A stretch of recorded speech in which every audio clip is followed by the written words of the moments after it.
Team USA is about to tip off. Jason Tatum making his way into the starting lineup because Steve Kerr said, I don't want to hear it anymore. I do not want to hear it. So Warrior fans are bad. That's right. We will be following that along. But as promised, Brett Siegel of Clutch Points joins us. Brett did great work for us, and we had a great call during the NBA draft. So we're excited to have Brett back and talk about his article where he mentions the Kings and Robert Williams, the Time Lord. Brett, how you doing? I'm doing well. How are you guys doing today? Fantastic. We're good, man. We're good. Making it through the week, halfway there. All right, Brett, let's start with what you did mention as far as the Kings and the interest in Robert Williams III. What can you tell us as far as that interest level? And you know, Chris and I, we whipped out the old trade generator, and based on money, how the Kings would even get there. Right. So there has been interest from the Kings front this summer in Robert Williams III, and he's a guy that has kind of disappeared a little bit in recent months and this past year simply because of injuries to his knees.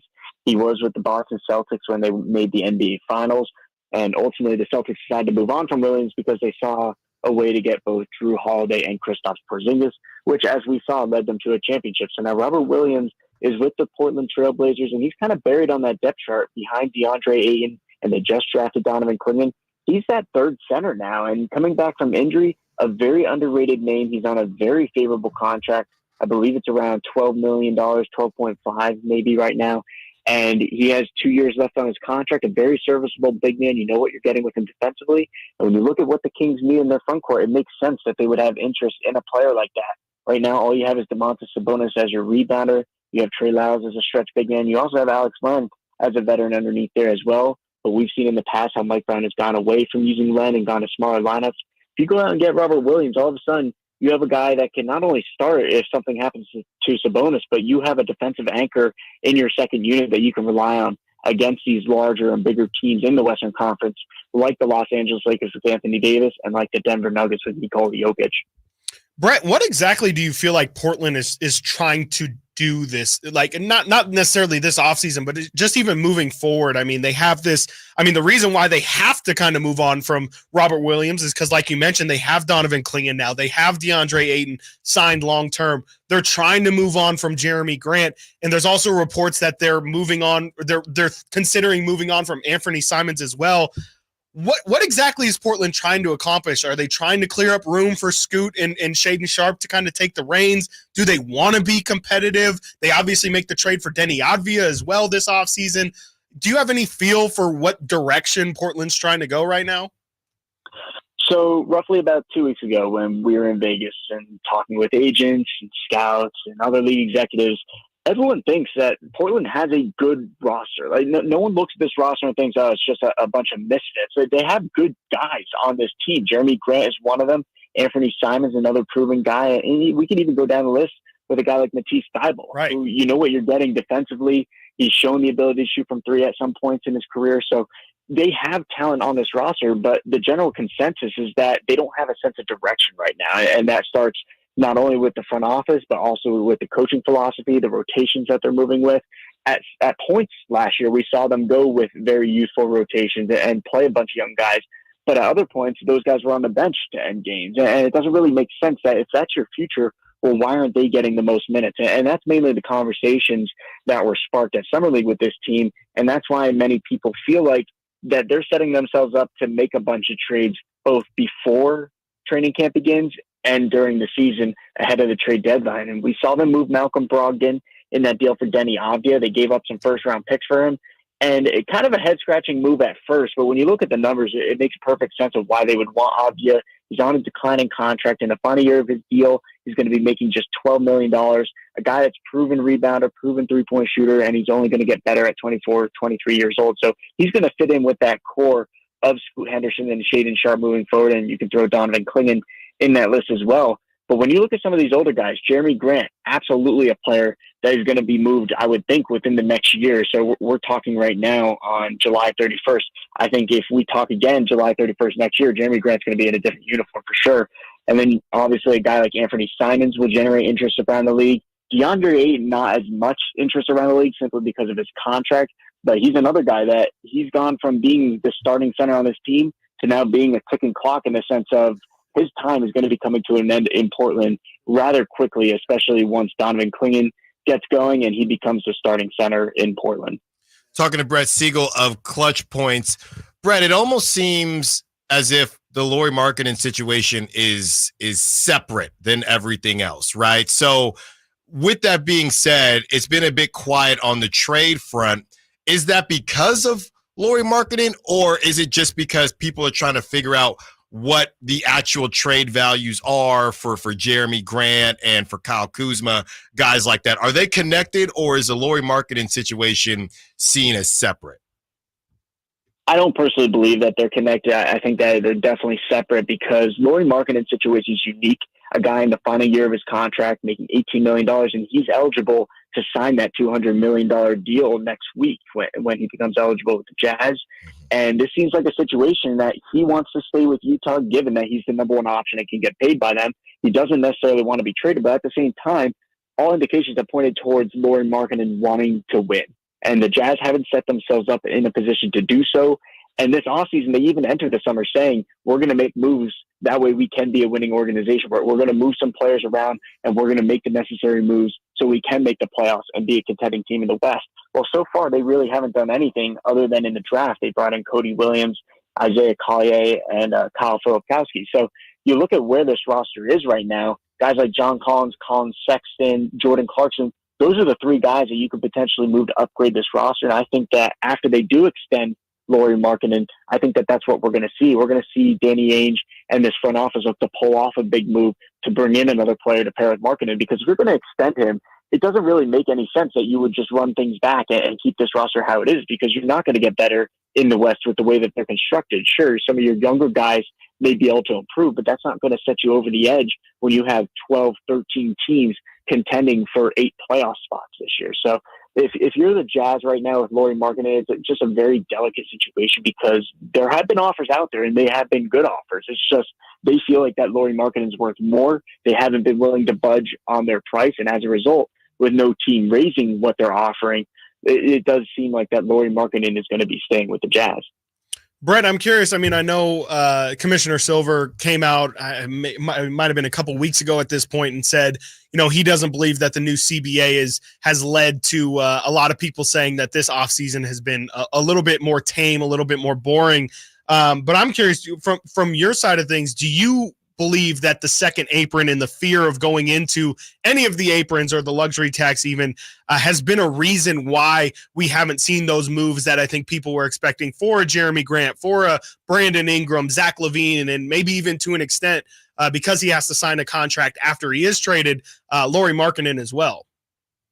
100%. And I'll take it one step further. Instead of looking at the trades, you can just look at free agency and see how the first and second apron have impacted that. It's completely eliminated the middle class of players, like guys like Tyus Jones and Gary Trent Jr. We saw them both take minimum deals this year when they could have easily gotten around $14, $15, $16 million a year in a standard market. But because of these first and second aprons, you have the high class of players getting paid, those all NBA guys, your stars of your team. And then you have your minimum contracts, and then that whole middle tier, other than the guys that are on those extended rookie deals who are making anywhere from 20 to 25 million. A guy like Cam Johnson, for example, who's making 25 million with the Brooklyn Nets. Other than those guys, the entire middle class of talent has been taken out. And quite honestly, the agents around the league are not happy with that for obvious reasons, because their guys aren't getting money, which means they're not getting money. So it's definitely a very delicate situation right now that the league and the players and the agents are taking a look at. I don't see it really getting revised. I think that this is just kind of how it is. And ultimately it's going to wind up biting the players in the butt a few years from now after they agreed on the new CBA and doing this because of that middle tier getting eliminated. But as it pertains to trades and it being a boring offseason, the best analogy I tend to give when people say that and try to claim that it's a boring offseason, I simply say it's just two different games. I mean, last year we were playing checkers with the way that guys could just be moved and teams could just move players willingly. Now we're playing chess. Now you actually have to pay attention to the moves that you're making, and you have to pay attention to the moves that you're going to be making down the line and all those future trades that you could potentially make and set yourself up in a position to be successful many off seasons from now. So when you look at it from that perspective and from a front office perspective, I definitely don't think that it's been uneventful. It's just the lack of moves from a fan perspective. I can definitely see why people are frustrated. Talking to Brett Siegel of Clutch Points. Great stuff so far. Brett, you bring up Cam Johnson. What's the latest? And he's been connected to, Brett, probably about 8 teams, and I might be lowballing it. What's the latest on Cam Johnson and also Dorian Finney-Smith with the Nets in that situation out there in Brooklyn? Yeah, so nothing has changed really with Brooklyn. There's been teams that have talked to the Nets about what they would be wanting for those players. Obviously, the Nets are looking for draft picks at this time. And for a player like Cam Johnson, after seeing what they just got from Mikal Bridges, they're going to be asking for at least 2 first-round picks for a guy like Cam Johnson. He's still only 28 years old. He's on one of those middle-tier contracts like we just discussed, and it's a favorable deal because it's in that $20 million range. So if a team gets him, not only can he contribute now, but that's value that you can have in a trade to maybe pull off a move for an all-star a year, maybe 2 years from now. So I think that if you're Cam Johnson, you're sitting pretty right now because you're getting paid. You're going to hold a prominent role on the Brooklyn Nets to enter the year, and you may wind up being traded to a contender mid-season ahead of the trade deadline. I think that that's really what the market's looking like right now for Cam Johnson. If I had to give my educated guess, I would think that he's going to begin the season on the Brooklyn Nets roster, but you just never know. Ahead of training camp, you could see one of these teams like the Orlando Magic, a team like the Sacramento Kings, for example, pull the trigger on a deal and add talent before the season. And when we look at Dorian Finney-Smith, a much more favorable contract there. He's at, I believe it's $14, $15 million range, and he's a 3-and-D guy. You know what you're getting with him. And I've kind of heard rumblings that they're looking for 2 first-round picks. That's what they were looking for at the trade deadline. But I believe that he's going to be gettable for 1 and a solid young talent there. As far as teams that could potentially look at Dorian Finney-Smith, it's just a plethora of teams at this point. If you're a playoff contending team, a 40, 50-win team, and you have the ability to add Dorian Finney-Smith, you're going to look at the opportunity to do so simply because he contributes to winning. And that's probably going to be another guy that we have long discussions about heading towards the trade deadline in February. Talking with Brett Siegel of Clutch Points. Brett, this is my last one for you. I mean, you just mentioned 2 first-round picks for Dorian Finney-Smith. This is now Dorian Finney-Smith. We've heard 2 first-round picks for Cam Johnson. We've heard 2 first-round picks for Kyle Kuzma. There was reporting 2 first-round picks for Jeremy Grant. And we had somebody on the station, a Blazer reporter, come on the station, a different show earlier this week, and say he doesn't see who is going to be that team that eventually does make those sacrifice those 2 first-round picks. Do you think that is actually what the value is, or is this just like they are essentially waiting for, like you described, the team to get desperate enough? Or is there going to be some reality that eventually hits, and when one of these guys eventually does get traded, it's going to be for a little bit less than 2 first-round picks? It's certainly exactly what you laid out. The Dorian Finney-Smith is not the type of talent that in a normal year you would give up 2 first-round picks for. But let's say you're a team at the trade deadline, you had one of your wings go down, you're right in that contending status in the middle of the East or the West, and you need a 3-and-D guy. Maybe it's worth giving up that future first-round pick in addition to another one for Dorian Finney-Smith if that's going to complete your roster. And I think that's kind of what the Nets are banking on at this point, because you never want to undersell your players. You're always going to have the high price tag on them. You're always going to be looking for the most value from a front office perspective. And from the Nets perspective, right now, no one's going to be giving up 2 first-round picks for Dorian Finney-Smith. You keep him on the roster, he plays, he stays healthy. Guys get hurt over the course of the season, and all of a sudden his value increases as a result. And I think that's really what you're going to be banking on from that perspective of where you can potentially get the maximum amount of value for a guy like DFS. Obviously, for a guy like Cam Johnson, I think that his value is just kind of there. You know what you're getting with him. His contract's favorable. He's under contract for many years to come. And he's going to be one of the stars of this roster. He's going to be one of the leading offensive scorers for the Brooklyn Nets entering the year. So his value is not going to decline. I think that asking 2 first for him is very reasonable. I think that that's where his value's at based on how the market has changed in the NBA. And obviously, a lot of this has to do with prior trades that have been made. So we recently brought up the Mikal Bridges trade. You had 5, 6 first-round picks being moved there.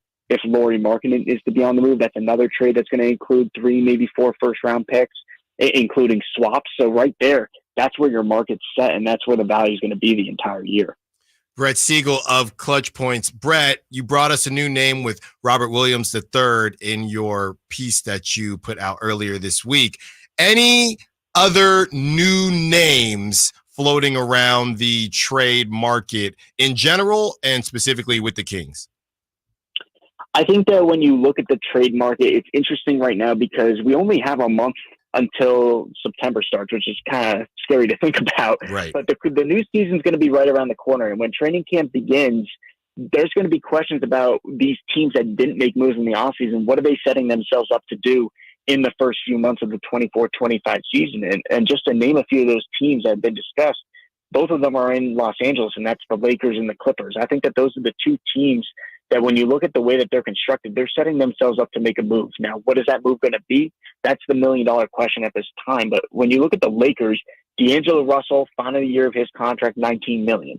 Rui Hachimura, he's been on the trade block, seems like ever since he arrived in Los Angeles. If they can move him for an upgrade, they will be willing to do so. You still have Gabe Vincent. So right there, you have the ability to create well over $30 million to absorb another all-star player into this roster if you want to.